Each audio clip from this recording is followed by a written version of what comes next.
prosecutors have a lofty title. They are called ministers of justice. They represent the people. The people, that's you and me, the people. And yet prosecutors routinely get caught up in a culture where winning means getting convictions, not doing justice. Some prosecutor offices literally keep a scoreboard, like a batting average, about how many convictions they get.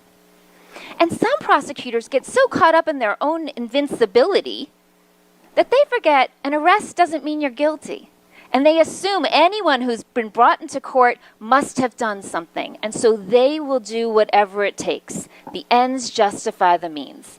And so prosecutors will routinely hide evidence they're required to turn over, rubber stamp police arrests even when there's no evidence, lie to defense lawyers, hide issues from the court, and then act like nothing ever happened. And police and prosecutors do this because they know they won't be held accountable. There's a complete lack of accountability.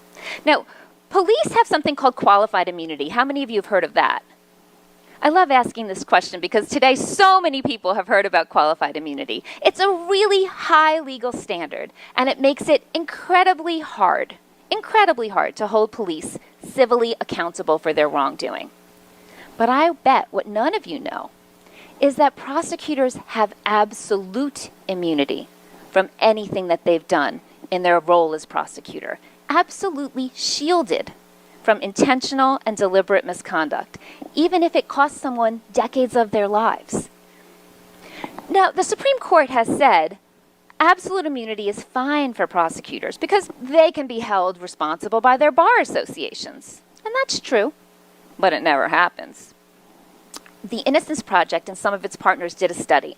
They looked at 5 states over a 5-year period, and they focused in on cases where the judge actually said, ooh, this prosecutor did something wrong. And they found 660 cases where the court made that somewhat extraordinary statement.